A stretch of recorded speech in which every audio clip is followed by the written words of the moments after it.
आप सभी को प्रणाम। मैं जया भारत, जिला संत कबीर नगर से। आज 25 तारीख है, कल 26 तारीख है। 26 फरवरी 2025 को शिवरात्रि है। संपूर्ण देशवासियों को मैं जया भारत शिवरात्रि की बहुत बहुत शुभकामना, बधाई। हमारे सनातन को मानने वाले जितने भी पशु सारे दुनिया में, जो लोग नहीं भी मानते हैं फिर भी हमारे सनातन पे आस्था रखते हैं, सभी लोगों को शिवरात्रि की बहुत बहुत शुभकामना। एक बात मैं कहना चाहती हूँ, शिवरात्रि का मतलब ही होता है सुंदर रात्रि।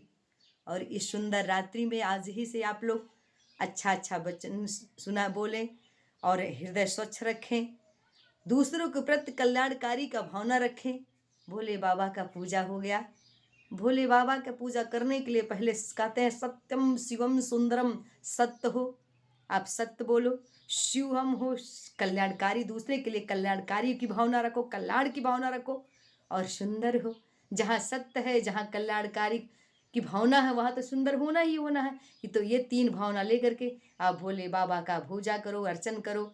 एक बात और मैं बता देना चाहती हूँ, आज मैं आ रही थी तो हमने देखा तमाम लोग दौड़ दौड़ करके कोई गेड़ी तोड़ काट रहा है। मतलब गेड़ी का मतलब जानते हैं, जो गन्ना होता है उसको छोटे छोटे लोग काट देते हैं, तो हमारे गांव देहात में उसको गेड़ी बोलते हैं। उसको काट करके कोई मतलब बेलपत्र तोड़ रहा है, कोई धतूर तोड़ रहा है, और कोई जो ला करके बेल ही का पूरा जड़िए सहित तोड़ करके घर पर ला करके हाली हाली नीच रहा है कि हम भोले बाबा को चढ़ाएंगे, भोले बाबा को चढ़ाएंगे, भोले बाबा खुश हो जाएंगे, हमारी जिंदगी में खुशहाली लाएंगे।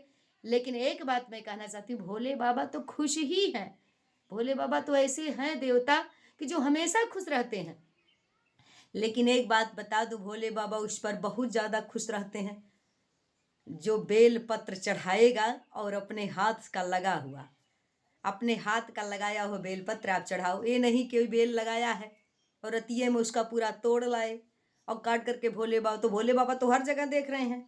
इसलिए बेल पत्र चढ़ाओ अपने हाथ का तोड़ करके, अब मतलब अपने हाथ का लगाया हुआ उस पर का पत्ता तोड़ कर चढ़ाओ, भोले बाबा खुश हो जाएंगे। और इतना सारा मत ले जाओ, 2-4 ठो अगर, क्योंकि बेलपत्र चढ़ाने से होता है कि वातावरण शुद्ध हो जाता है, मंदिर की वातावरण शुद्ध, तो 2-4 ही नहीं, सब उसका नीच ढालो।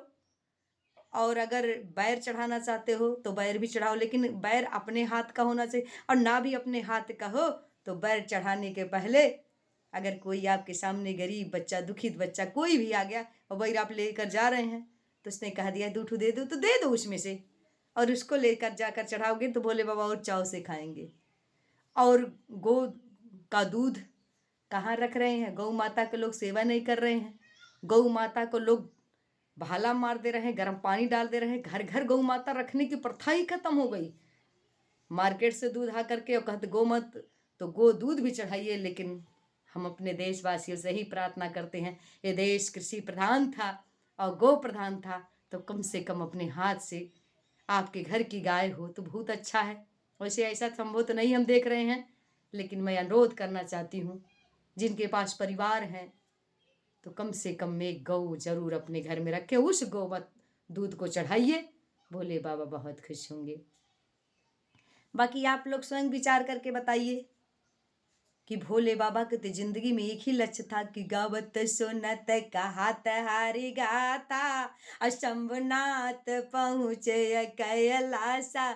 अपने जिंदगी में भगवान की भक्ति, भगवान के बारे में सोचना, दूसरों के बारे में सोचना, न कोई चाई, न किसी की चुगलाई, न किसी की बुराई, न किसी के भावना में, न कोई कोठा, न कोई महल, न अटारी, न बंगला, न किसी की चाहत दिल खोल करके और जंगल पहाड़ों पर रहना। और अगर किसी ने मांग लिया तो अब तो कहानी जानते हैं, अपने पूरे घर तक को दान कर देना, ये उनके ज़िंदगी की उदारता थी। ऐसा उदार बनो, ऐसा विचार रखो, दूसरे के प्रति कल्याणकारी का भावना रखो, दूसरे के प्रति सुंदर भावना रखो, सत्य बोलो और अच्छे रास्ते पर चलो।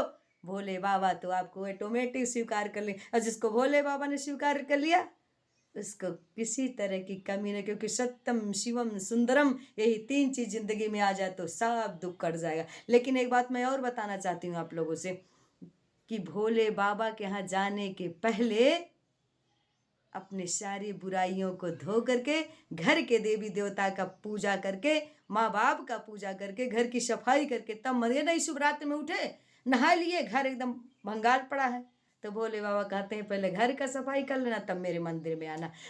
और सभी देशवासियों को मैं यही बात बताते हुए आप लोगों को पुनः कल शिवरात्रि की बहुत बहुत बधाई, बहुत बहुत शुभकामना।